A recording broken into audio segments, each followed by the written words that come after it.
Entonces la meditación va a tener efectos inmediatos desde en el cuerpo físico, en la parte mental y en la parte emocional que nos podemos dar cuenta rápidamente. Experto en meditación con más de 30 años de experiencia, Ramón Basanta. Entonces valora lo que comes, valoras con quién estás, valoras una buena película, valoras un buen libro.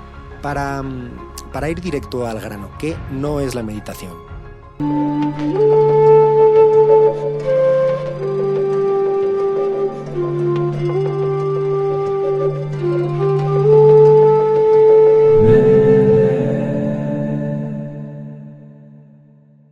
Bienvenido, Ramón. Muchísimas gracias por venir aquí. Gracias por brindarnos un momento de tu tiempo para una conversación.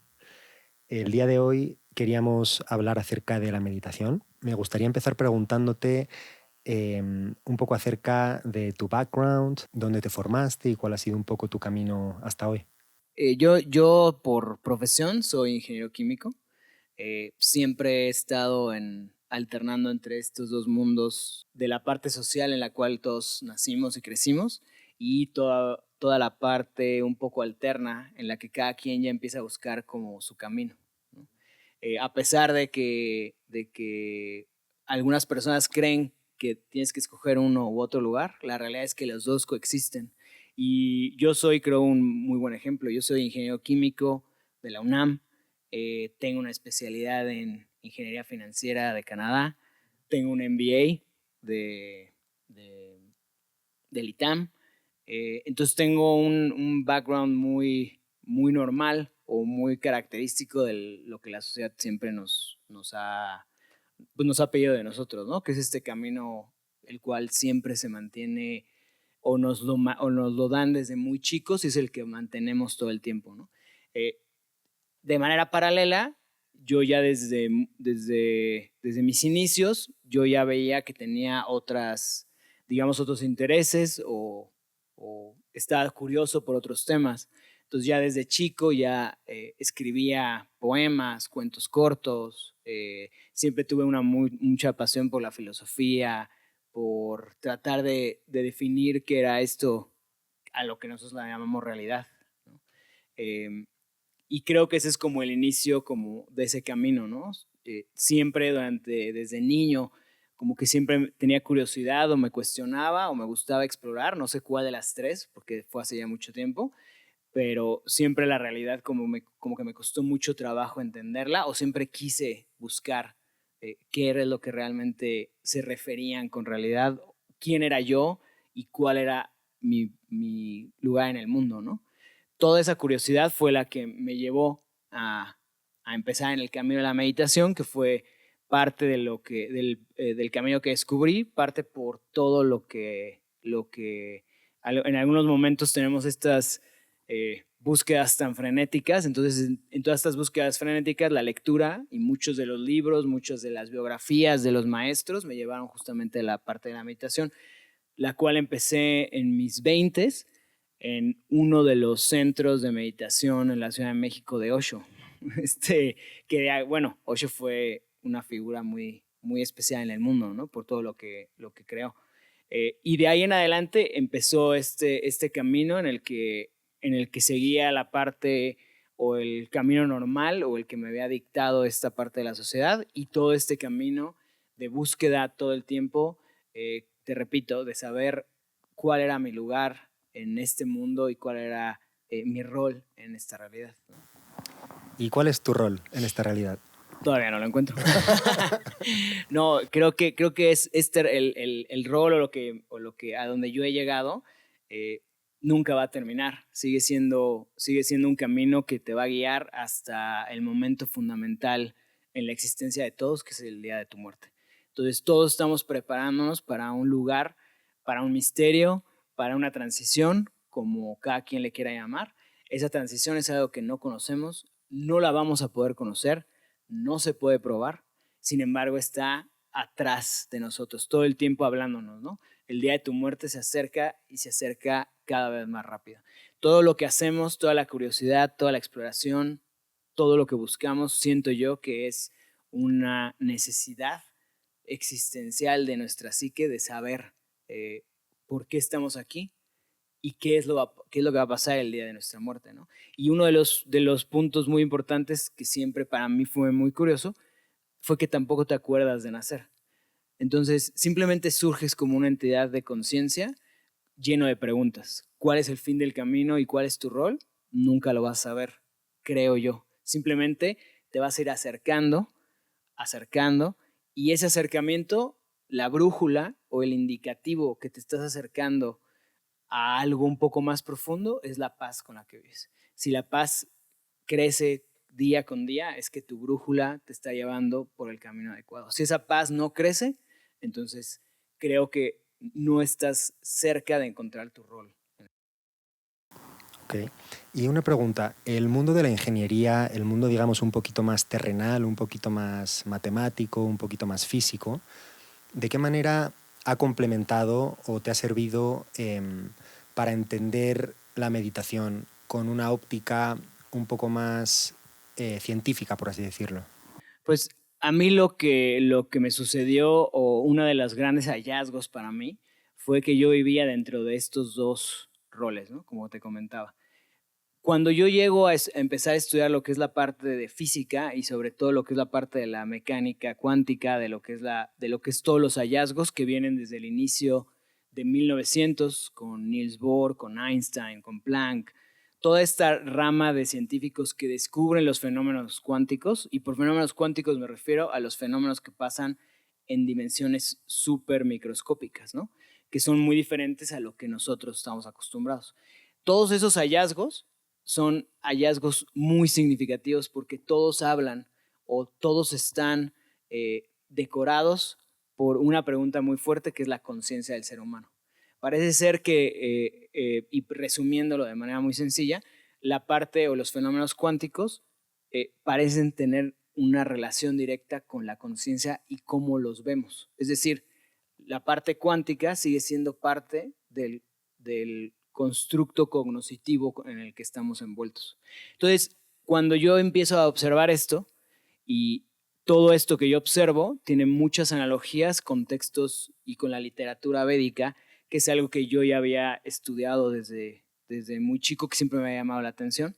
Las analogías de los textos son muy similares, las descripciones de los científicos son muy similares con respecto a los libros más antiguos de la humanidad. Muchos de los textos de los Vedas, de los cuatro libros más importantes, se parecen mucho a las descripciones de la parte física. Entonces, inmediatamente hay un paralelo en el cual se puede ver claramente, no solamente yo lo descubrí, sino que muchos de los científicos, como por ejemplo Planck o Einstein, tienen panfletos donde ellos empiezan a escribir cómo es que la conciencia y la mecánica cuántica se involucran, ¿no? Tanto así que Einstein menciona que toda los fenómenos cuánticos les llama como spooky, ¿no? Como fantasmales, ¿no? Porque son muy difíciles de resolver. Y cada vez más, conforme yo voy aprendiendo esa parte matemática, esa parte física, esa parte científica, más se va acercando y más secretos empiezan a salir a la luz. Y ahorita hay toda una literatura acerca de todos los fenómenos que la cuántica, que la mecánica cuántica nos ha visto, ¿no? Tanto así que últimamente salió que comprobaron que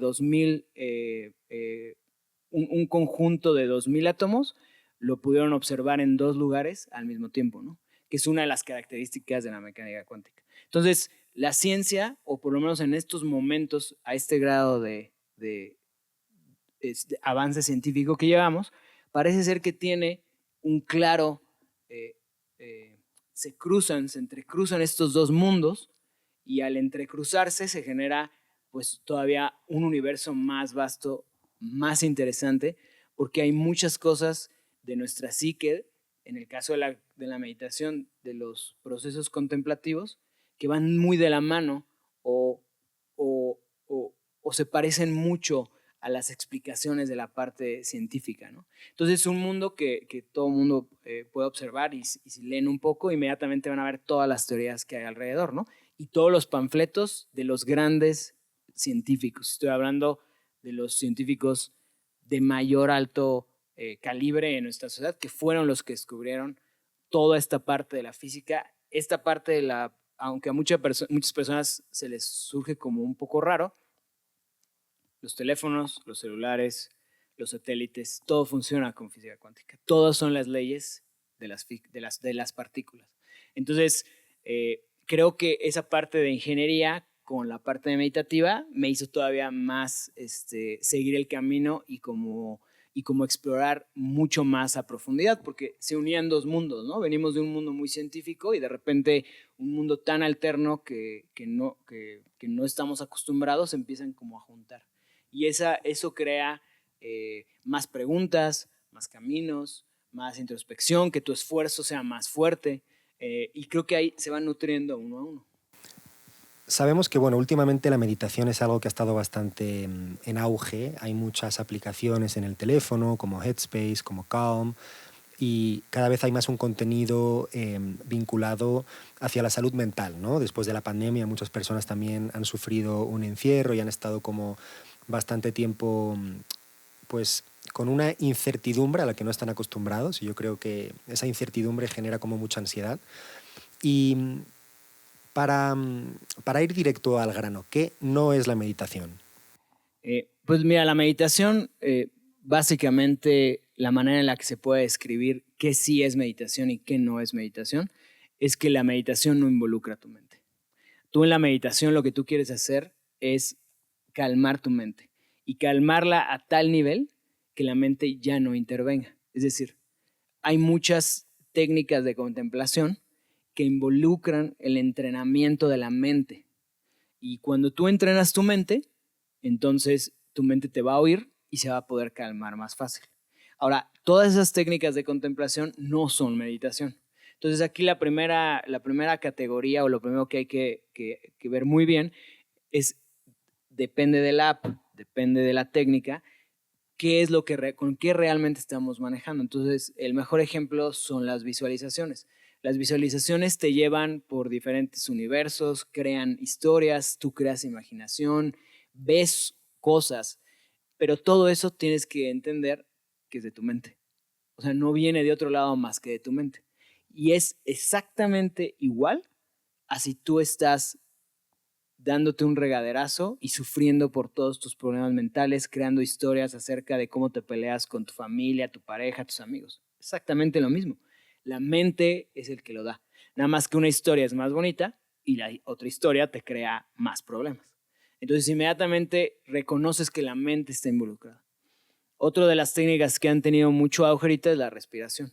Entonces hay muchas técnicas de respiración. La respiración es una arma potente para optimizar el cuerpo, la mente, pero técnicas de respiración no son meditación. Las técnicas de respiración lo que hacen es concentrar tu mente o entrenarla a que siempre esté atenta y enfocada y observando a la respiración. Entonces yo puedo hacer retenciones con aire, retenciones sin aire, alargar mis periodos de inhalación, de exhalación, y esto crea una gran cantidad de beneficios en el sistema nervioso, una manera para cuidar el nervio vago, que es tan importante, va a tener un efecto en nuestra psique, etcétera, etcétera, pero no es meditación. Simplemente sigue siendo otra de las técnicas. De esta manera ya es mucho más sencillo entender cuál realmente es el punto final de la meditación, que no involucra tu mente. En la meditación, la segunda característica que te podría decir es que es el arte del no hacer nada. O sea, la mente no hace nada, no hay ningún esfuerzo. Cualquier esfuerzo que la mente haga, inmediatamente te va a regresar a este mundo, te va a regresar a los procesos mentales. Y lo que uno quiere hacer es tranquilizar a la mente, controlar a la mente, para que ya no tenga no tenga ningún efecto en nuestra vida. Es decir, si yo entreno bien a mi mente, cuando yo esté disfrutando una conversación o una comida, mi mente está en la conversación, mi mente está presente, mi mente no se mueve, estoy comiendo algún alimento, noto la textura, la calidad, el sabor completo. inmediatamente cuando uno está presente las cosas empiezan a bajar del ritmo. Entonces se come de manera mucho más consciente de lo que se está haciendo. Eso es una mente completamente entrenada. ¿Cuántos de nosotros comemos así? Ninguno. Estás viendo la tele, el teléfono, el celular, platicando o inventando historias. La mente divaga. Entonces, eso crea muchos problemas para la psique. Entonces, todos estos problemas, todas estas técnicas que involucran la mente son muy valiosas, son muy importantes, pero tienen un lugar específico para entender lo que es la mente y entrenarla. En el camino yógico, que es en el que yo más, en el que yo más sé, a esto se le llama dharana. Y dharana quiere decir concentración. Entonces son ejercicios de concentración. Inclusive cuando tú estás haciendo ejercicio concentrado, ¿no? ¿Por qué? Porque estás haciendo algo con tu cuerpo. Si quieres evitar lesiones, si quieres maximizar el desarrollo de tus músculos, sistema nervioso, etcétera, vas a tener que estar concentrado. Entonces todos esos ejercicios son concentración. Cuando esto termina, entonces una mente concentrada es una mente que ya puede descansar. Inmediatamente, la tercera digamos, característica es que uno tiene que reconocer perfectamente cuando yo estoy viendo a la mente y cuando me dejo llevar por la mente. Es decir, yo sé que hay algo adentro de mí que se da cuenta de mi cuerpo. Tanto así que hablamos del cuerpo en tercera persona, ¿no? Se me rompió la mano, ¿no? No dices se me rompió mi mano, ¿no? Porque tú inmediatamente sabes que es algo diferente, porque hay algo que observa al cuerpo. Hay algo que observa a la mente. Todos los procesos que se paren en la mente no son de meditación. Lo que tú tienes que observar, y lo podemos ver muy claramente, todos nos hemos visto viéndonos pensar, discutiendo con nosotros mismos. Todo el mundo hemos dicho, no, ese pensamiento, no seas tonto, por ahí no, porque estás viendo los pensamientos. Es obvio que lo que tú ves no puede ser tú. Entonces, hay una conciencia que ve la mente y que está viendo el cuerpo. ¿Dónde yo quiero estar? Pues en la parte más alta, que es en mi conciencia. No quiero estar al nivel de la mente. En este mundo lleno de distracciones, de rutinas, de deberes, de esfuerzos, todo el tiempo estamos en la mente. O sea, la mente está adicta al hacer. Cuando nos sentamos a meditar por primera vez, tu mente empieza a tratar de hacer algo. Inventar una historia, crear, empezar puedes recitar mantras, por ejemplo, muchas actividades, pero todos son actividades de la mente. Entonces, esa es la diferencia fundamental y es muy importante porque cada quien puede tener objetivos diferentes. Si yo sufro de ansiedad, sufro de depresión, sufro de algún tipo de ataque de repente nervioso, etcétera, yo lo que quiero es calmar mi mente. Entonces, todas esas aplicaciones o las técnicas de respiración o las técnicas de recitar mantras o las técnicas de cantar o cualquier técnica alrededor de eso me va a ayudar porque lo que hace es entrenar a mi mente. Pero la meditación no está buscando, o sea, el primer paso de la meditación es obviamente entrenar tu mente, pero la meditación va mucho más profundo. Es un proceso de la psique mucho más profundo que no para en la mente. Y hasta ahorita, en este mundo o en estas últimas herramientas, lo que vemos es solamente cómo hacer que tu mente no esté tan ansiosa. Pero ahí no para la meditación. Entiendo que es una práctica que no tiene una fecha donde dices ya sé meditar. ¿A qué voy con esto?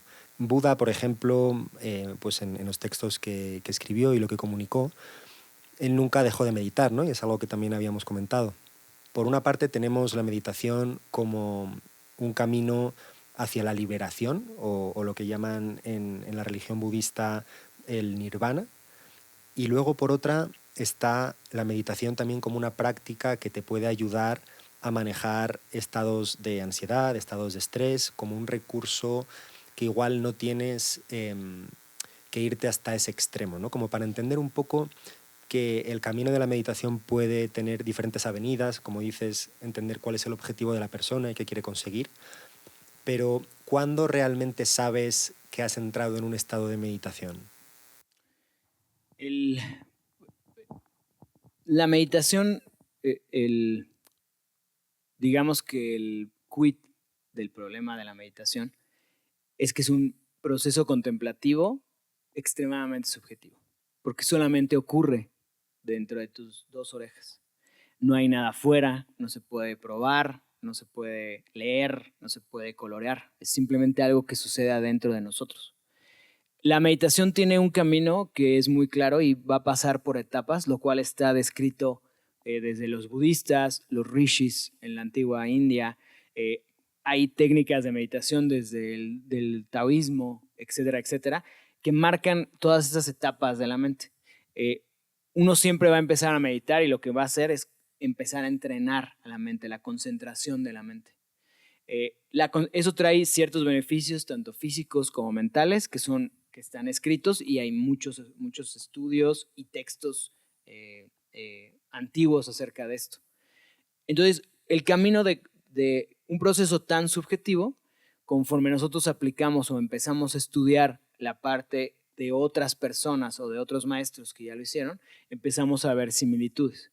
Y de esta manera es que uno va avanzando en el camino de la meditación. Uno tiene que estar muy consciente que hay otras herramientas alrededor, como en este caso la escritura, ¿no?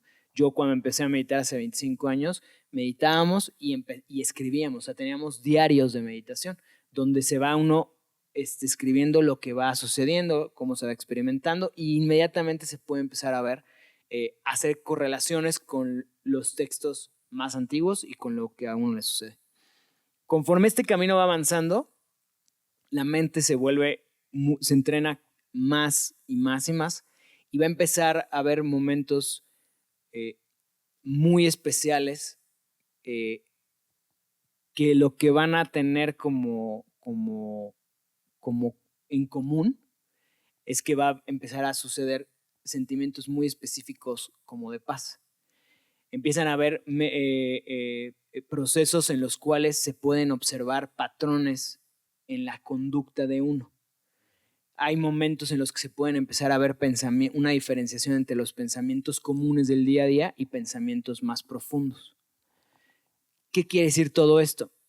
Que todos estos fenómenos son iguales porque la calidad de percepción que uno adquiere se vuelve más fina. Uno empieza a notar diferentes cosas. Es decir, yo veo mis propios patrones, ¿no? Que si no me los pongo a analizar, nunca los voy a ver. Esto se vuelve gradualmente cada vez más fuerte. Es decir, hay algo que está observando tu mente, tu psique, tus procesos, tus sentimientos. Algo que está regresando a lo mejor a traerte memorias, a cruzar traumas que tuviste, a recordar momentos especiales, ¿no?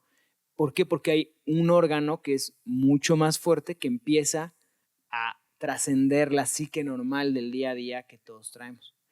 Estos fenómenos están escritos. Entonces, las siguientes etapas de la meditación. La meditación no es un proceso en el que ya llegué y ya me quedé, o no hay ningún logro, ¿no? Porque esa es otra de las pequeñas falacias sobre todo el mundo occidental. No hay logros, la gente deja de meditar porque es que no vi nada, es que no vi el arco iris, es que pues es que no hay nada que ver, porque la meditación es justamente este proceso de eliminar esfuerzos, de eliminar procesos mentales, adicciones mentales. Y conforme todo este proceso va sucediendo, empiezan ahora a venir sentimientos mucho más sutiles o mucho más, no quiero decir mejores, pero más especiales, que son momentos de paz mucho más profundos. La gente empieza a sentir momentos de felicidad más genuinos, empiezan a sentir momentos de serenidad completa, ¿no? Empiezan a sentir todas estas emociones que están ligadas a un proceso mental completamente relajado a fondo. Desde mi perspectiva o mi opinión personal, en el primer día que empiezas tu práctica hasta que mueres, siempre vas a estar meditando. O sea, cada vez que te sientas, estás meditando. Lo que pasa es que si te quitas la idea de una expectativa de un resultado, te vas a dar cuenta que cada minuto que pases sentado meditando es un minuto que limpiaste, que ordenaste, que concentraste tu mente, que te entrenaste. Es todo un camino. Entonces, la meditación no es llegar a la punta de la cima y ya. La meditación empieza en el momento en el que empiezo a subirla. Cada punto sigues meditando, nunca pasó. Lo que pasa es que es un camino que no tiene una meta tal cual. Por eso es que Buda nunca deja de meditar. Buda ya se había iluminado, pero él sigue meditando. Y en los textos alrededor del canon Pali, que son los de Buda, se ve. ¿Por qué? Porque el inicio es la iluminación. El inicio es, todavía hay mucho más atrás de fondo, ¿no? Porque esto es un barril que no tiene fin, ¿no? Es la realidad. Tanto así porque nosotros notamos intuitivamente y dentro de nosotros la complejidad que tenemos en medio de nuestras orejas. O sea, hay tantos misterios, hay tantas cosas que no podemos explicar, hay tanto alrededor que inmediatamente sabemos que estamos rodeados. Unos se sentirán atrapados por este mundo, otros dirán, estamos en un lugar mágico que no sabemos ni qué es, pero tenemos que empezarlo a explorar, ¿no? Entonces la meditación yo creo que no hay que verla como resultadista, sino hay que verla como este camino completo. O sea, es toda una evolución de la psique, es toda una evolución de la personalidad, es toda una evolución de la conciencia, de los instrumentos de percepción, de todo lo que está, de cómo nosotros interactuamos con lo que nosotros llamamos realidad y esa realidad con nosotros mismos, ¿no? Y dónde están esas diferencias. Sí, claro, creo que mencionas un punto súper interesante y es que hoy en día las personas están acostumbradas a tener como una respuesta cortoplacista con todo, ¿no? Problema, solución. Entonces, no sé, me compro un jugo de naranja, sé que me va a hidratar en ese momento, ¿no? Sacar de la mente esa sensación de retribución instantánea, que independientemente, que yo creo que biológicamente tu cuerpo sí la está viviendo, porque como dices, es una limpieza tanto a nivel biológico como a nivel mental, como a nivel corporal, es sacarnos de la mente un poco esa sensación de necesito ver una respuesta ya, ¿no? Independientemente de conseguir llegar a ese punto donde te desprendes de la expectativa, que creo que es como nuestro mayor enemigo, el tener esa expectativa, cuando ya conseguimos soltar esa expectativa, ¿cuáles son algunos de los beneficios generales que suele tener la meditación en la vida de una persona? Y luego, más en concreto, ¿cómo te han servido a ti o qué has sentido tú en tu experiencia personal después de meditar? ¿Cuáles han sido como esos cambios que has visto más pronunciados, ¿no? Pues los beneficios, como lo mencionaba, en el primer paso, cuando voy a subir la montaña, desde el primer paso, ahí empiezan los beneficios. Los beneficios, al tú estar manejando con procesos contemplativos de tu psique, hay muchas cosas que se van a ir limpiando, tanto desde el punto de vista físico como el punto de vista mental y emocional.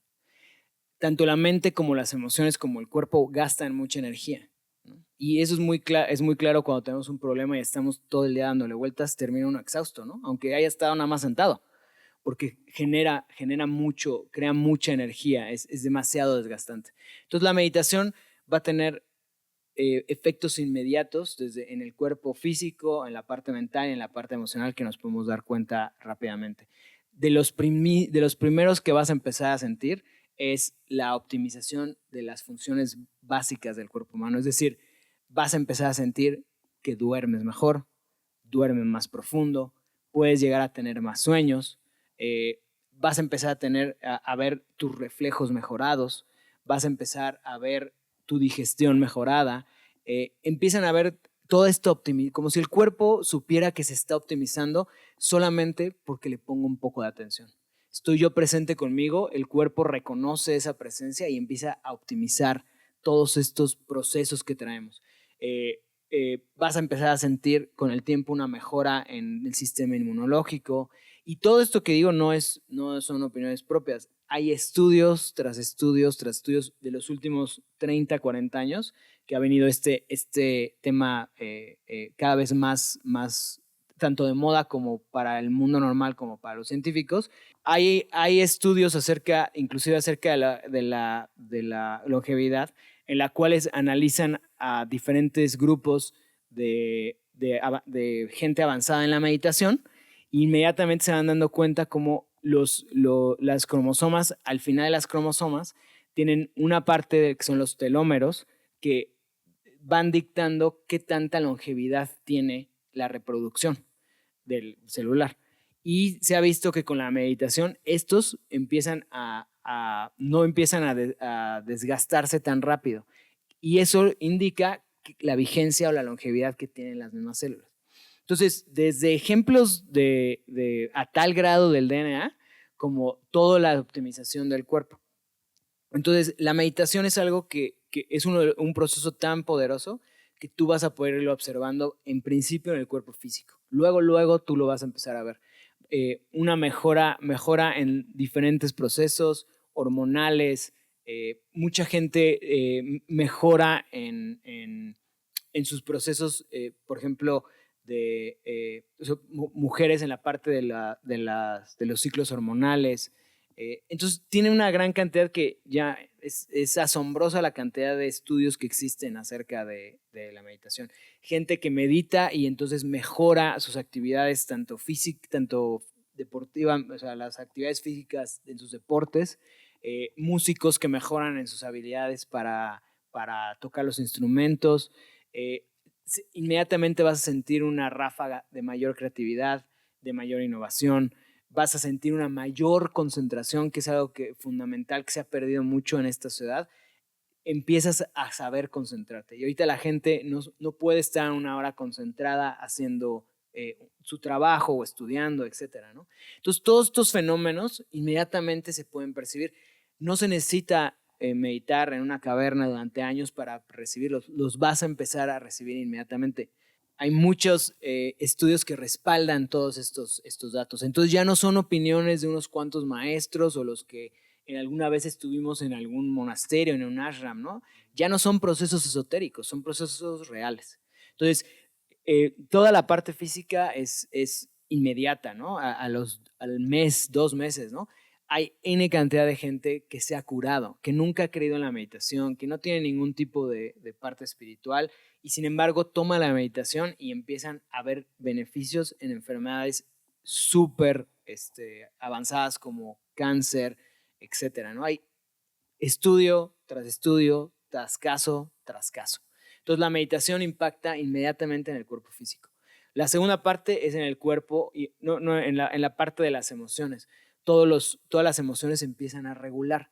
Y cuando me refiero a regular es que entonces empieza a bajar, digamos, el volumen. Es decir, alguien que era muy enojón empieza a bajarle a ese enojo. Te empiezas tú de repente dándote cuenta de que había situaciones en tu familia, en el tráfico, con tus amigos, con tu pareja, que antes te desquiciaban y de repente ya no. Se empieza a sentir cómo se contiene esa energía emocional, cómo se empieza a contener cada vez más. Se empieza uno a dar cuenta cómo está más presente. Empieza uno a valorar diferentes cosas. ¿Por qué? Porque la mente está más concentrada. Entonces valora lo que comes, valoras con quién estás, valoras una buena película, valoras un buen libro. Entonces las emociones empiezan a cambiar por completamente. Una vez más, estudio tras estudio, reducción de ansiedad, reducción de depresiones. Todas estas personas que toman muchos medicamentos, la reducción de fármacos inmediatamente. ¿Por qué? Y es que es muy obvio, regulas tu energía, tu carga emocional. Entonces, eso es otro de los beneficios que se ven inmediatamente de la meditación. Nada más con estos dos que te acabo de dar sería suficiente para que la mayoría de la gente lo tomara como una práctica seria y regular, ¿no? Tenemos miles de hábitos que nos duran 80 años y no nos dejan ningún beneficio. Este beneficio que estoy hablando son 10, 15 minutos y hay un respaldo científico acerca de esto, ¿no? Entonces, otro de los beneficios o otra de los grandes bloques de beneficios que tiene ya tiene que ver con la parte mental. Entonces, cuando uno no está con la mente trabajando en tantos, digamos, problemitas, o no está esa energía divagada en miles de otras cosas, esa parte nos da una claridad mental. Entonces la gente empieza a sentir más espacio, empiezan a sentir mucho más espacio en su psique, empiezan a sentir una tranquilidad mayor en su mente. Entonces los procesos mentales empiezan a verse afectados ahora. ¿Por qué? Porque la mente ya no está desgastándose con tantas cosas. Y eso permite que las funciones más altas de la psique del ser humano se incrementen. ¿Cuáles son esas? Mayor claridad, ¿no? Como decía, una mayor concentración. Los procesos psíquicos, los procesos de la mente empiezan a ser mucho mayor, utilizados en mayor cantidad. Es decir, mi memoria mejora, mi racional mejora, mis técnicas de discernimiento mejoran, mis formas de crear analogías, metáforas, análisis de un libro. Empieza uno a ver un incremento en la parte intelectual. Y vuelvo a lo mismo, es obvio. ¿Por qué? Porque tu mente está concentrada, tu mente es ese instrumento, ¿no? Entonces, ese es otro de los bloques fuertes. Todo esto igual está basado en toda esta parte científica. Cuando uno va más allá todavía, entonces la meditación empieza a tener lo que ya se le conoce, o como los libros y los viejos textos lo indican, ¿no? Empiezas a entrar en la dimensión espiritual. No vamos a definir ahorita la parte espiritual, pero digamos que la parte espiritual es solamente un paso más allá de las funciones que tenemos, ¿no? Sin tener que meternos en religiones ni nada. Y esa parte espiritual es cuando uno empieza a limpiar todos los procesos, los patrones, las adicciones mentales, físicas que uno tenía. Tantos estudios igual acerca de gente que se ha curado de adicciones, que encuentra una paz que antes no tenía. Entonces empieza este ciclo o esta nueva etapa de entrar en una dimensión mucho más profunda, que ya no solamente nos involucra a nosotros como entes, como este gran culto al yo que tenemos. Empezamos a interactuar con el resto y empezamos a encontrar un espacio para valores y emociones y características más sutiles, como es la compasión, la benevolencia, el valorar no solamente a otros seres humanos, sino a las plantas, a los animales. Inmediatamente se empieza a sentir esta conexión con la madre tierra, con todas las demás especies, con todos los demás que nosotros teníamos, ¿no? En esta sociedad lo único en lo que nos preocupamos es en nosotros, cómo nos va a nosotros, y tal vez a 3, 4 personas más, pero nunca a nadie más, nunca ampliamos ese círculo, ¿no? La dimensión espiritual inmediatamente te va a dejar llegar a esos líderes. ¿Cómo lo hace la meditación? Porque empiezas a conectar, empiezas a percibir, a sentir que hay algo más allá, que es más grande que uno mismo. Y ahí empieza otra etapa mucho más profunda, que trae miles de beneficios, que son beneficios a cómo coexistimos con las demás personas. Empezamos ahora sí a tener un mayor acercamiento a las preguntas más profundas de qué estoy haciendo aquí, cuál es mi misión, cuál es el papel de los demás.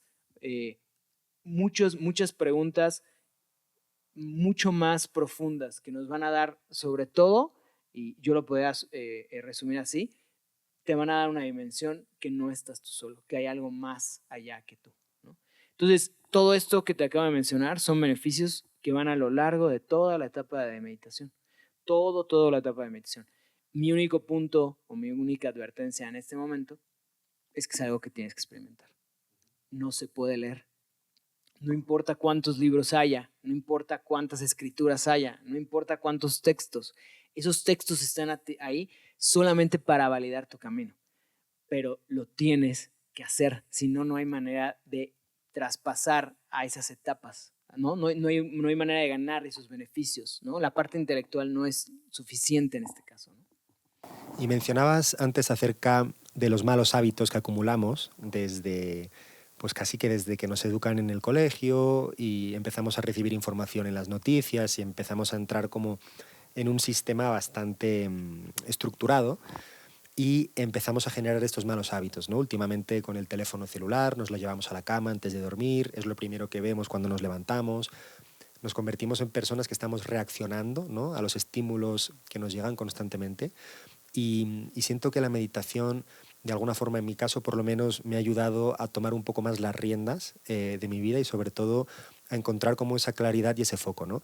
Pero creo que uno de los puntos más importantes es cómo puedes mantener una práctica de meditación constante a lo largo del tiempo. Es decir, cómo para una persona que quiere empezar a meditar o que quiere probar, ¿qué técnica recomendarías para esta persona que quiere empezar y cuánto tiempo al día crees que puede ser como un reto satisfactorio, por así decirlo? Pues qué bueno que lo tocas porque creo que una vez más, el quid del problema es justamente la disciplina. Y este es el mantener la práctica de meditación.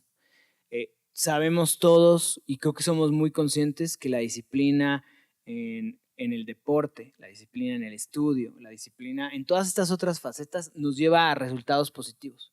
Pero cuando llega la meditación, creemos que no podemos enfocarnos lo suficiente como para mantener la práctica.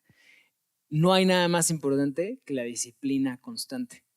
Ese es el único camino real, ¿no? Y está escrito de miles de maneras por todos los videntes, maestros, a través de todos los milenios de la humanidad, ¿no? La disciplina es el punto número uno. Es muy difícil porque si tú te fijas, todo nuestro ambiente, nuestra parte social está hecha para hacer. Somos entes de logros, entes de metas. Nos despertamos para hacer, hacer, hacer. Y la meditación es algo que no embona inmediatamente, porque la meditación es, me voy a dar un espacio de tranquilidad. Y la mente inmediatamente te va a decir, no, tienes que trabajar, tienes que mandar un email, tienes que ver tu teléfono, tienes que desayunar, tienes que hacer ejercicio. Entonces, hay una gran cantidad de cosas que toman una prioridad más allá de la meditación. Y lo puedes ver cuando empiezas a meditar, tu mente inmediatamente al tercer día te va a decir, no, creo que hoy no medites, hoy mejor ponte a trabajar. Entonces, esta parte es uno de los problemas más complicados. Creo yo que es el, el, el obstáculo más grande y más importante en la meditación. ¿Cómo hago para hacer que sea un hábito en mi vida, ¿no? Y aquí hay muchas maneras para empezar a guiar a la gente para poderlo hacer, ¿no? El primer punto es, tiene que haber una parte de racionalización previa, una parte intelectual en la cual uno sepa exactamente qué es lo que estoy haciendo y por qué lo estoy haciendo, ¿no? Cuando nosotros tenemos ese por qué resuelto, es mucho más fácil hacerlo, ¿no? Entonces, tiene que haber realmente una pequeña introspección para que uno pueda decidir de manera racional con nuestra mente el por qué medito, ¿no? Medito porque quiero mejorar mi vida, medito porque quiero eliminar el sufrimiento, medito porque quiero tener un mayor control de mi mente. Entonces, todos estos porqués son como la parte, el cimiento para que nuestra práctica sea buena. El segundo punto es entender realmente qué es una meditación y poder tomar una técnica especial. Y en esto hay N cantidad de libros, N cantidad de técnicas, N cantidad de caminos seculares, no seculares, ortodoxos, no ortodoxos. Y hay un gran mar de conocimiento que pues ahorita puede ser también un problema para las personas, ¿no? Entonces, se necesita como un poquito de meterse en el tema. Y yo lo comparo un poco, por ejemplo, como si fueses a un gran museo. Y entonces tú ves el cuadro, en este caso de Picasso, del Guernica, ¿no?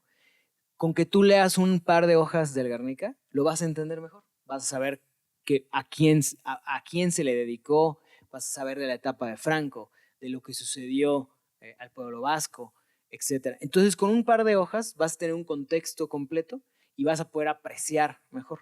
Lo mismo sucede con la meditación. No es un proceso intelectual per se, pero se tiene que manejar un cierto contexto. Las técnicas más más poderosas siempre son las técnicas más sencillas. Es decir, entre menos muletas tengamos a nuestro alrededor es mejor. No necesitamos aromaterapia, no necesitamos comprar incienso, no necesitamos comprar figuras, no necesitamos cantar mantras, no necesitamos hacer mudras, que son los movimientos de las manos. Toda la parafernalia alrededor viene de caminos seculares, no de la meditación pura. Entonces, no necesitamos todo eso, no necesitamos crear un lugar especial como una cueva no, es un lugar nada más cómodo para sentarse a hacer una meditación. Entonces se puede ir quitando como mucho de la parafernalia que la sociedad ahorita nos entrega, ¿no? Y entonces utilizar una técnica sencilla que la primera etapa en la que todos pasamos y tenemos que estar muy conscientes es la parte de la concentración. Entonces la mente, la primera etapa va a ser cómo concentro yo mi mente. Dentro de todas estas, creo que cada quien, dependiendo de su personalidad, dependiendo de su forma física, de muchas variables alrededor que siempre constituyen, que son muy diversas para todos nosotros. ¿Qué trabajo tienes? ¿En qué horario trabajas? Etcétera. Entonces uno va más o menos viendo qué técnica puede hacer. Hay técnicas, yo utilizo lo que se llama Anapanasati, que es una técnica muy antigua, que es la concentración en la respiración. Hay otras técnicas que es la concentración en el cuerpo. Hay una muy famosa en la parte occidental, que seguramente todo el mundo mucha gente la ha oído, que es la meditación trascendental, que es una técnica que trajo un yogi a Estados Unidos hace, creo que en los 60 más o menos. Hay muchas técnicas y dependiendo de nuestro contexto, dependiendo de nuestro camino, de la información que tengamos, ninguna es mejor que otra. Simplemente tenemos que escoger una que entendamos racionalmente, que podamos contextualizar para poderlo hacer las nuestras y con nuestros porqués bien resueltos. Y con esas tres pilares vamos a tener una base muy sólida. De ahí en adelante empiezan la complicación, yo le llamo operativa, ¿no? Porque ahora hay que saber ejecutarlo. Y la ejecución para lograr una buena disciplina es cuándo lo voy a hacer. En las mañanas, en las noches, a mediodía, ¿no? Tengo un lugar especial, tengo una familia de la cual me tengo que alejar un poco para tener tranquilidad, lo tengo que hacer en mi casa, tengo que ir con un maestro, tengo que ir con un grupo, ¿no? Todas estas son variables que son muy válidas y todos nos relacionamos a ellos, ¿no? Y aquí viene un proceso de experimentación para saber dónde yo medito mejor. Yo en mi práctica personal, yo medito a primera hora en el momento en que me despierto y es lo que mejor me ha funcionado. Pero conozco otras personas que meditan mucho mejor en la noche, ¿no? Otras personas que tienen horarios muy demandantes en la mañana, pero en la noche ya no tanto. Entonces, la meditación al final del día no importa de la hora, no importa si tomaste café, no importa si ayunaste, no importa si comiste. La meditación es un proceso que sucede entre las dos orejas de la persona. Entonces, todas estas variables que a veces siempre nos ponemos a analizar y superanalizar y planear, generalmente siempre son obstáculos, porque la meditación no va a tener, no hay una rigurosidad en su ejecución. Entonces, cualquier momento en el que nosotros estamos presentes, en el cual nosotros estamos conscientes, eso suma como horas hombre al proceso de meditación. Entonces hay que ser muy cuidadosos o hay que tratar de hacer el proceso lo más sencillo, lo más adaptable a nosotros, lo más cercano a nosotros, para que entonces podamos mantener esta disciplina. Vamos a tener miles de obstáculos. Va a haber miles de obstáculos, va a haber vacaciones, navidades, problemas, momentos de tensión, etc. Pero vamos a tener que ir lidiando y acoplándonos, ¿no? Y la meditación justamente, pues es para eso, ¿no? Para que nosotros podamos resolver los problemas más, digamos, complicados de nuestro día a día, ¿no? Entonces, esta evaluación de los contextos es muy importante, ¿no? Sí, entonces llego un poquito a la conclusión que es mejor meditar 5 minutos que no meditar. Exactamente. Porque siento que muchas veces es un poco como la historia de Sísifo que está cargando esta piedra en la montaña, ¿no? pensamos que la meditación necesitamos media hora, 20 minutos. Y yo creo, en mi caso, por lo menos, ha sido algo progresivo. Lo que sí he tratado es que sea constante. En esa constancia he encontrado un avance, ¿no? Y sobre todo también una capacidad de concentración como mucho más focalizada. Entonces creo que también a la hora de establecer un hábito sostenible en el tiempo, es importante justo entender este punto, ¿no? Es mejor que medites 5 minutos, que realmente se te van mirando Instagram, en lo que lo abres y ves 4 perfiles o cuatro fotos, a no meditar, ¿no? Porque ya no meditas un día si empiezas a generar una práctica y luego al día siguiente ya como que se empieza a estirar la cuerda, ¿no? Entonces, a la hora de generar hábitos, creo que es bueno, si hay un día que no meditas o que no pudiste meditar, tratar de que no se extiendan esos días de no meditación, ¿no? O sea, aunque sea 5 minutos. ¿Crees que vale la pena? Sí, por supuesto. Y te voy a dar, para hacerlo más claro, después de tantas palabras, te doy mi ejemplo, ¿no? Yo empecé haciendo en cuadernos, día por día, poniendo un tache en el día que meditaba y cuántos minutos. Y a eso duró años. Después agarré mi computadora y en un Excel abrí y puse todos los días del año cuánto meditaba, cuándo no meditaba. Era un proceso que se va haciendo día con día. La meditación se debe pensar más como si estuviera llenando yo un garrafón a gotas. Cada minuto que me siente cuenta, ¿no? Quitarnos estas adicciones y estos patrones mentales que o medito media hora o mejor no medito, ¿no? Quitar todo eso. No importa si medito un día en la mañana y luego otro día en la tarde, ¿no? Son gotas. No importa en qué momento yo tire la gota en la tina. No importa si en la mañana, en la noche, después de comer, no importa. Se tiene que hacer de manera... El chiste es seguir tirando la gota, porque la constancia es lo que hace que la práctica de meditación empiece a tener todos estos beneficios. Y es muy obvio, es lo mismo que hacer ejercicio. Cuando tú estás haciendo ejercicio y corres todos los días, a lo mejor un día empiezas con 100 metros, 200 metros, 300. Un día te vas a ver que vas a empezar a correr 1 kilómetro diario y a lo mejor te vas a quedar en 1 kilómetro diario mucho tiempo. Cuando tú te veas las piernas, las vas a ver con un mejor tono muscular, vas a ver que no tienes varices, vas a ver que tienes más potencia, etcétera, etcétera, porque todo se va acumulando. Todo en esta vida es un proceso acumulativo. No hay momentos individuales, todo es una acumulación que se va haciendo. El conocimiento, tú estudias una carrera y al final de 4 años tienes un conocimiento completo ya reunido. Y fue día tras día tras día, ¿no? No importa si estudiaste en la mañana, si fue en la tarde, si comiste, si no te bañaste, no importaba. Es exactamente lo mismo con la meditación. Tiene que ser lo más constante, porque todos estos procesos, y sobre todo en la parte de meditación, los procesos contemplativos son muy subjetivos. La meditación, el hacerlo día con día, lo que hace es familiarizarte con eso que ya está dentro. Hay un mundo completo aquí adentro de nosotros. Entonces el chiste es familiarizarte con ese mundo. ¿Qué pasa en ese mundo cuando tu mente descansa? ¿Qué pasa en ese mundo cuando estás relajado?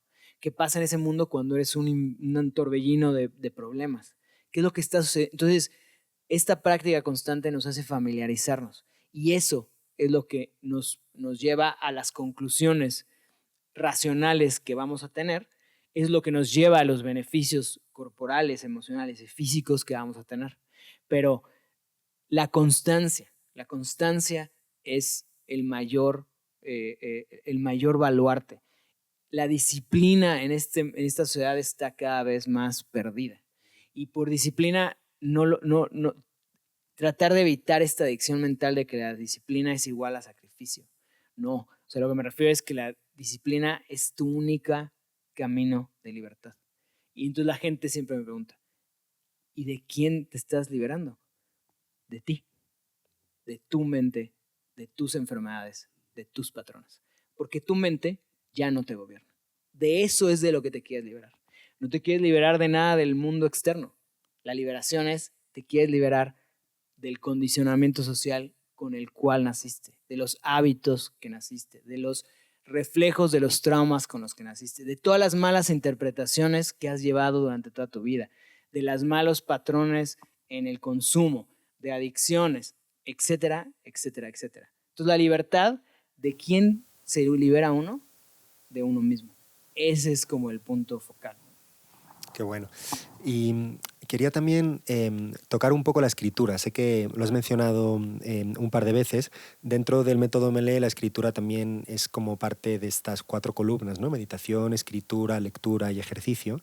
Ahora hablaremos brevemente de las últimas 2, pero ¿cómo te ha servido la escritura en tu camino, tanto para complementar la práctica meditativa como para quizás explorar otras partes de la psique o otras partes interiores y exteriores? En mi caso yo creo que la escritura es de las herramientas más poderosas que hay. Creo que cuando uno escribe, uno lo que está haciendo es indagando en ese mundo interno, ¿no? Que es un tipo de proceso muy similar a la meditación, ¿no? La parte de la lectura, la parte de la escritura es un proceso en el que uno, en lugar de estar completamente adentro de la psique como en la meditación, yo hago la analogía en que la escritura es como abrir la ventana y asomarse. Y entonces yo veo lo que hay adentro de esa casa y entonces lo traigo a esta otra dimensión. Entonces, escritura es ese puente entre lo más subjetivo y lo más real que tenemos. Entonces, para mí, y te digo, en todos los grandes maestros, todos los monasterios, los ashrams, etcétera, siempre todo el mundo trae su cuaderno de meditación, su diario de meditación. Porque todo lo que tú experimentaste vas a tener la necesidad de entonces escribirlo, ¿no? Y yo creo que por eso poetas tan importantes como Rumi, que fue un sufista de los más conocidos, todo el mundo ha oído una frase de Rumi, él escribía poesía, lo que estaba escribiendo eran sus meditaciones, ¿no? Entonces él condensaba esas partes tan subjetivas y las condensaba, él en este caso las condensaba en arte, ¿no? En poemas, ¿no? Que es lo que muchos de los escritores han hecho, ¿no? No solamente tan antiguos como él, ¿no? Pero Kafka tenía procesos de meditación sumamente fuertes, ¿no? Entonces, el escribir es como colapsar la subjetividad y traerla a este mundo. Y una vez que nosotros la colapsamos y la traemos a esta dimensión, entonces yo puedo empezar a hacerla más racional. Entonces es un puente entre esa subjetividad y la objetividad pura, ¿no? El que nosotros nos podamos decir a nosotros mismos qué problemas tenemos o realmente qué fue lo que descubrí. ¿Cuántos han hecho el ejercicio de escribir cómo sabe el salmón? ¿No? ¿Cómo lo podrías poner en palabras? Una experiencia subjetiva, traerlo a una experiencia objetiva. Y eso lo que hace es nos da mucho mayor claridad en los procesos mentales. La mente se ejercita, la mente puede entonces sintetizar, colapsar, puede discernir adecuadamente, ¿no? Entonces, la escritura es de los procesos más poderosos, ¿no? Y en la meditación yo tengo diarios tras diarios tras diarios de meditación. ¿Por qué? Porque es lo que hace que toda esa parte subjetiva la obtenga. Y el último beneficio que es muy importante de la escritura es que la escritura tiene la propiedad de grabarse en nuestra psique.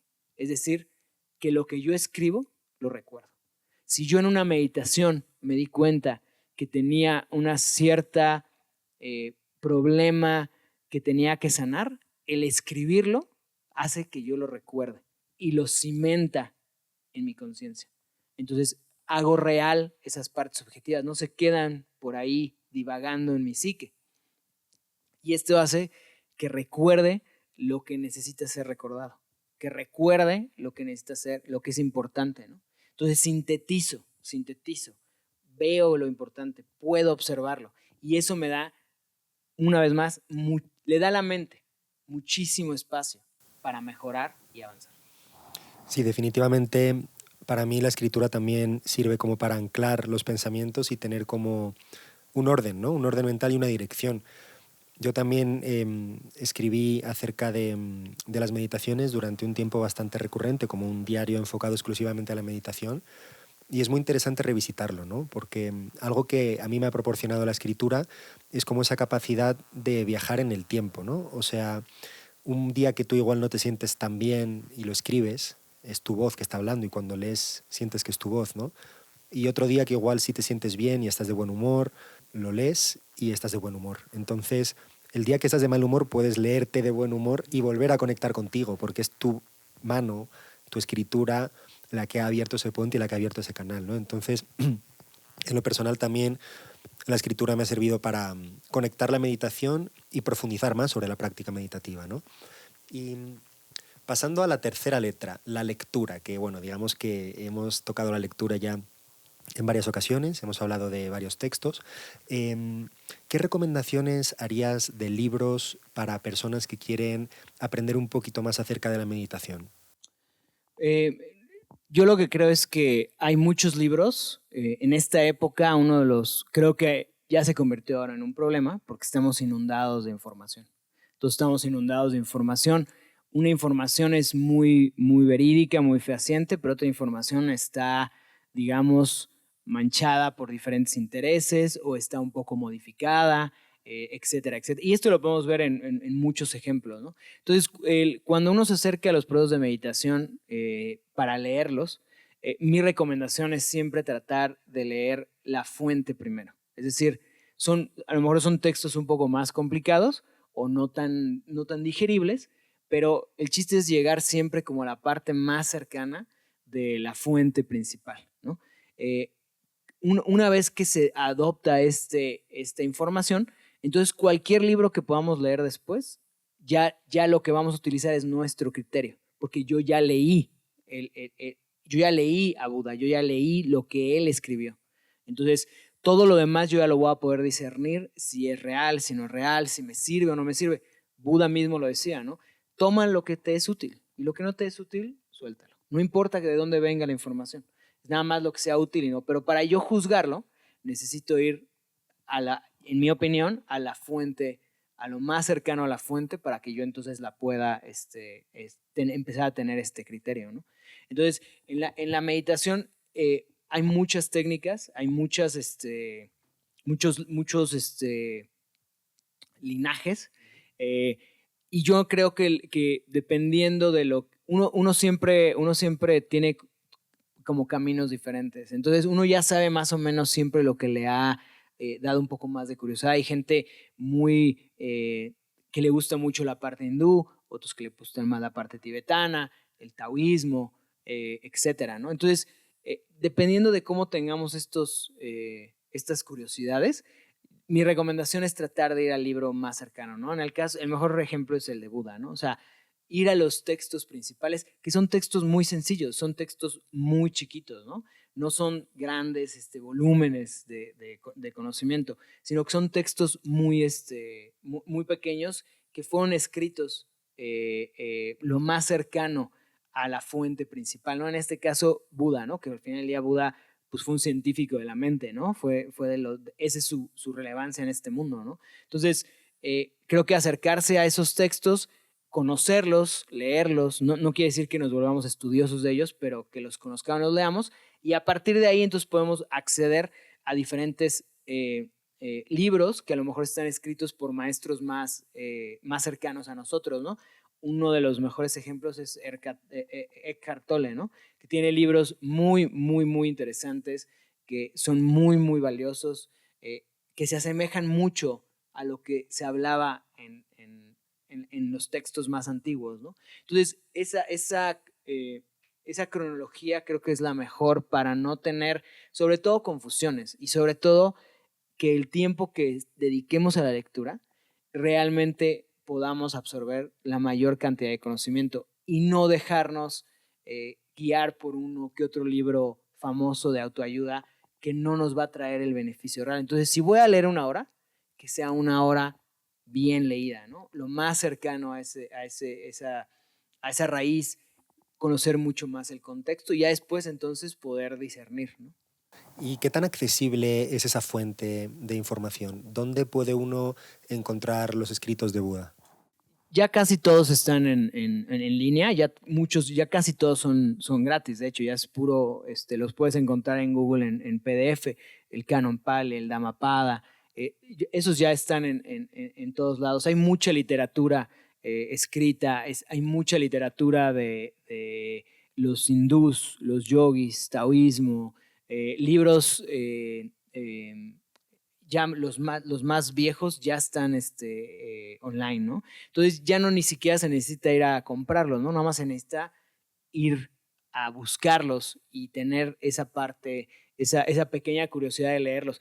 Puede ser un poco retador, o puede ser al inicio puede ser un poco incómodo porque no es el lenguaje al que estamos acostumbrados, pero también todo requiere un poquito de empuje, ¿no? Necesitamos un poquito de retarnos para poder ver realmente eso, porque cada segundo que uno gaste en los textos originales y en el conocimiento puro es tiempo que vamos a ganar de confusiones al meternos en otras áreas, o lo que yo oí que alguien me dijo, o el libro que está de moda, o un cuate haciendo el resumen en YouTube, ¿no?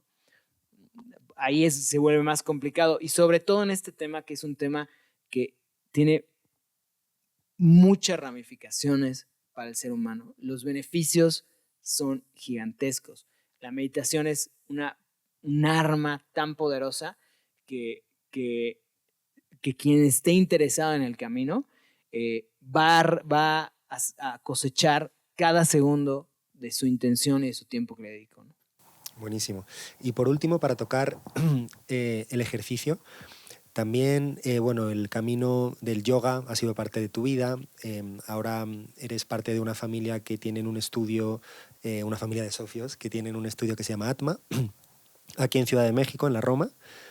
Y anteriormente, si mal no recuerdo, también tuviste otro estudio. Entonces, si quieres, cuéntanos un poquito cómo te acercaste a la yoga y de qué manera ha sido como también un complemento para la meditación. Pues mira, yo a la yoga llegué justamente porque en uno de los ashrams en los que llegué a ir un día, justo nada más para la parte de meditación, yo empecé a ver lo que es la práctica de la yoga, ¿no?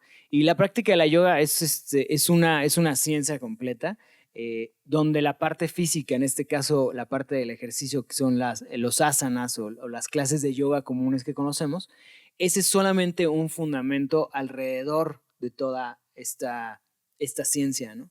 El yoga describe muy bien los pasos que se tienen que seguir para tener el control de la mente y por ende una liberación final, digámoslo así, en resumen, ¿no? Entonces, los asanas o la parte física es lo que ya habíamos comentado hace tiempo. Es una manera de concentrar tu mente. Es una manera de adquirir disciplina. Es una manera de adquirir libertad. Porque en el momento en el que yo decido tener una práctica diaria de ejercicio, tengo que luchar contra mi mente que me dice, no, quédate dormido, no, hace mucho frío afuera, hoy no me siento bien. Entonces, el ejercicio empieza a transformar esa psique o nos empieza a sacar de esta zona de confort. Y es un pilar más que le sirve a la mente, sobre todo para la concentración y sobre todo para la disciplina. La yoga y las clases de yoga, los asanas, lo que nos hacen es focalizar nuestra mente en el cuerpo. La atención va completamente a nuestro cuerpo. Y mientras que la atención está completamente en el cuerpo, nuestra mente empieza a bajar su actividad. Entonces, es lo que llaman comúnmente como una meditación en movimiento, porque ya no estoy en mis pensamientos, ya no estoy en el día a día, ya estoy ahora en mi cuerpo, ¿no? Las posturas de yoga, su fin principal nunca fueron el mejorar el cuerpo, su fin principal es entrenar la mente. Y otro de los beneficios es que en la meditación, pues vamos a tener que estar sentados. Entonces, los asanas lo que hacen es abrirnos la cadera, tener una mayor salud en los flexores, en las ingles, tener una espalda mucho más fuerte, tener un abdomen fuerte, los hombros bien rotados, el pecho abierto. ¿Por qué? Porque lo que necesitamos para meditar es mantener nuestra postura, ¿no? Entonces, la yoga y el ejercicio es fundamental, ¿no? El ejercicio es fundamental para la mente porque todos los procesos de los que platicamos, el cuerpo está diseñado para el movimiento. Así hemos evolucionado desde hace miles y miles de años, ¿no? Entonces el ejercicio es una pieza fundamental. En el camino de la yoga en la parte más tradicional, en este caso el texto de Patanjali, que son los Yoga Sutras, ahí en ese texto están las 8 partes que se están buscando de la yoga, ¿no? Una de esas partes, obviamente, son los asanas, ¿no? Es uno de esas 8 piezas necesarias que nos van a llevar a esa liberación del sufrimiento, ¿no? Así lo definen el texto, ¿no? Entonces el ejercicio es vital tanto para la parte física como para el control mental, como la parte de la disciplina, ¿no? Buenísimo. Y ya para cerrar, me gustaría que nos contaras cuáles han sido como en estos últimos años las evoluciones que has visto o los cambios que has visto a nivel, bueno, llevamos unos años bien complicados, ¿no? Con la pandemia. ¿De qué manera puede la meditación ayudar a las personas que igual están pasando por una etapa complicada, donde el estar encerrados igual les obliga pues a limitar esa libertad, ¿no? Hablábamos de la meditación como un canal o una vía para conseguir una libertad de ti mismo. Y cuando estás encerrado en tu casa sin poder salir o con miedo, ¿no? Yo creo que el miedo ha sido como uno de los temas principales estos últimos años. ¿De qué manera la meditación puede ayudar a esa persona a disipar un poquito ese miedo y como un mensaje de incentivar a que esas personas que todavía no dan ese primer paso, ¿cómo ayudarías a que dieran, como darles ese empujoncito, ¿no? Pues mira, la meditación en lo que nos ayuda de manera muy fuerte es que todo lo que nosotros tenemos son interpretaciones de la realidad. Cada quien interpreta las cosas de manera diferente. Cuando yo le llamo a alguien rico, si le pregunto a 100 personas me van a decir que es rico dependiendo de su interpretación y de su contexto. La meditación lo que hace es darnos cuenta que todo lo que vivimos son puras interpretaciones. El miedo es una interpretación de la realidad. El éxito es una interpretación de mi mente. Esa interpretación fue dada tal vez a edades muy cortas y esas interpretaciones son los que moldean todo nuestro mundo. Sin embargo, las interpretaciones se pueden cambiar o se pueden modificar. Hubo gente que tenía trabajos muy estresantes, mucho viaje, mucho ajetreo, que cuando llegó la pandemia, para ellos fue la mejor solución, ¿no? Fue una medicina, ¿no? Porque pudieron pasar tiempo con sus familias, estar tranquilos, el cuerpo se desgasta muchísimo.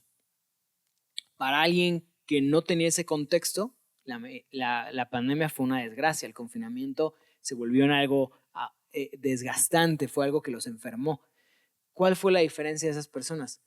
La interpretación, los significados que nosotros le damos a las cosas de nuestra vida. El libre albedrío de nuestra vida significa que nosotros tenemos la posibilidad de darle el significado que nosotros queramos a las cosas. Entonces, la meditación lo que nos va a ayudar es a empezar a remover, a ordenar todos estos conceptos que te acabo de mencionar, a ordenar las interpretaciones de nuestra psique. Y en esas meditaciones va a haber momentos en los que la interpretación cambia. Y a lo mejor en ese momento uno va a decir, pues no está tan mal el estar confinado, el atenderme a mí mismo un poco más, ¿no? A mejorar mis hábitos, ¿no? Todo es a partir de qué interpretación yo le doy. Por eso es que la meditación es tu libertad de ti. Si tú eres muy cerrado o con interpretaciones muy fijas, siempre vas a sufrir por esas interpretaciones. Si esas interpretaciones no se logran dar, siempre vas a sufrir, ¿no? Alguien que su interpretación de éxito es tener un coche muy caro, cuando no lo tenga, va a sufrir. Yo te pregunto, ¿realmente el éxito es eso? Probablemente no. Hay miles de definiciones. Entre más flexibles seamos, entre más plasticidad tengamos en nuestra psique, mayor interpretación vamos a encontrar. Diferentes interpretaciones vamos a encontrar. Y eso genera no solamente una tolerancia gigante adentro de nosotros, sino una tolerancia para el resto. Vamos a tolerar al que cree que el éxito es un coche, al que cree que el éxito es un matrimonio, etcétera, etcétera. ¿Por qué? Porque la plasticidad de nuestra psique aumenta, la flexibilidad incrementa. Entonces, toda esa interpretación nos la vamos a poder ver precisamente en los momentos de meditación. Cosa que si estoy en el Instagram trabajando con mis hijos, con mi esposa, etcétera, etcétera, nunca lo voy a ver porque no tengo tiempo. Pero en la meditación va a aparecer enfrente de nosotros y vamos a decir, vamos a poder ver cómo cuando éramos niños, ¿no? La interpretación que le dimos a un regaño de nuestro papá fue, pues a lo mejor no somos lo suficientemente inteligentes, ¿no?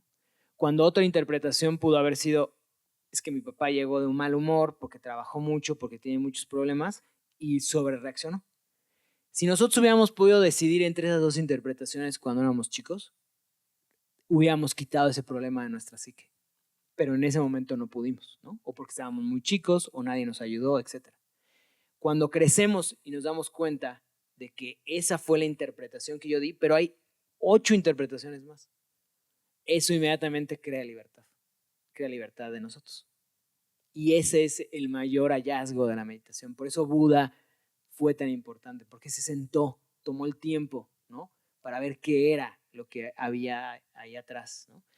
Y al reinterpretar nuestro mundo, el significado va a ser gigantesco. Y entonces vamos a poder admirar mayor belleza, vamos a poder admirar a mayor cantidad de gente, vamos a poder tener una tolerancia mucho más vasta, vamos a poder ver las sutilezas del momento, las sutilezas de nuestro futuro, vamos a poder ver las sutilezas y los procesos mentales tan valorados que tenemos, ¿no? Vamos a tener que dar gracias de todo lo que realmente tenemos, ¿no? Entonces se vuelve un nuevo mundo en el cual hay espacio, libertad, tolerancia, flexibilidad, ¿no? Entonces, eso es lo que mayor salud nos trae a la psique. No importa que haya pandemia o no haya pandemia, nos va a traer beneficio tras beneficio tras beneficio. Pues creo que es un muy buen sitio para cerrar la conversación de hoy. Quería también mencionar que, bueno, en Atma Yoga, en tu estudio, también hay unos cursos de meditación impartidos por ti. ¿Cómo las personas que estén interesadas en asistir, de qué manera pueden hacerlo? Sí, en Atma lo que hacemos son grupos de estudio. Tenemos grupos de estudio 2 veces a la semana, en lo cual les tocamos puntos o temas muy específicos y meditamos. Tenemos esta disciplina de asistir 2 veces a la semana a meditar, tal vez meditaciones un poco más largas. Puedes conocer las experiencias no solamente mías, sino las experiencias del grupo, las diferentes etapas en las que todos estamos. También hacemos un esfuerzo por dar los cursos de meditación, donde ya son cursos muy enfocados, prácticos, donde también podemos resolver muchas preguntas, porque muchas preguntas es lo que trae la gente, ¿no? También damos cursos de filosofía, de todo esto que hablo de los textos, todo esto que hablo de los caminos que hay allá afuera, el contexto histórico, que es muy importante conocerlo porque da mucha riqueza a las experiencias, ¿no? Entonces, el estudio de yoga lo que hace también es como tener un pedazo de espacio que sea muy fértil, sobre todo para sacar todas estas dudas, para tener gente con quien platicar, ¿no? Como experiencia personal, cuando yo empecé el camino no tenía nadie con quien platicar, no había nadie a quien acercarse, lo único que tenía eran los textos antiguos y las interpretaciones, pero no había nadie con quien platicarlo, ¿no? Y ahorita lo que hay es esto, ¿no? Un campo en donde nos podemos todos sentar, donde todo el mundo puede, un lugar seguro para abrirse, para platicarlo. Entonces, es bueno, creo yo que es muy recomendable mantener estas dos prácticas, ¿no? La práctica en tu casa, contigo mismo, de introspección, y luego participar en un grupo donde muchas cosas se aclaran, ¿no? Porque todos en realidad vamos por el mismo camino, ¿no? Para las personas que estén interesadas, ¿dónde pueden encontrar Atma? Pues está obviamente en Instagram, Atma Yoga, y tenemos un website también, igual atmayoga.mx. Bueno, dejaremos los comentarios en las referencias también. Muchísimas gracias, Ramón. Ha sido súper interesante rascar la superficie de este tema que siento que nos podemos ir profundo y profundo. Quizás una segunda parte también sea oportuna en algún momento. ¿Quieres cerrar con algún mensaje, algún consejo, algún aprendizaje que te gustaría compartir? Pues bueno, muchas gracias por la invitación. Creo que es muy importante que haya más espacios así para poder platicar más a profundidad, que las cosas no se queden mucho en el detalle, ¿no? Y como mensaje final, la realidad es que siempre termino todos los espacios en donde estoy, donde platico de esto, es que le den una oportunidad a la meditación. O sea, el camino de la meditación es el camino más poderoso, si no es que es el único, para poder entender todos estos problemas tan mundanos que a veces tenemos como los problemas más existenciales. Es la práctica que nos va a dar la mayor cantidad de libertad y de flexibilidad. Y no requiere de absolutamente nada, es solamente de la disciplina, ¿no? Pero a lo mejor si le dan solamente una oportunidad, van a empezar a ver los beneficios inmediatamente, ¿no? Que no se queden solo en la superficie del tema, sino que una práctica de meditación sí es realmente una puerta hacia una libertad que sí existe, ¿no? Que no es ciencia ficción, ¿no? Entonces, el mensaje es tratar de probar, tratar de explorar y tratar de crear este hábito que les aseguro va a ser fundamental para su futuro. Como decía Yoda, no lo intentes, hazlo. Exacto. Muchísimas gracias, Ramón. Gracias, gracias.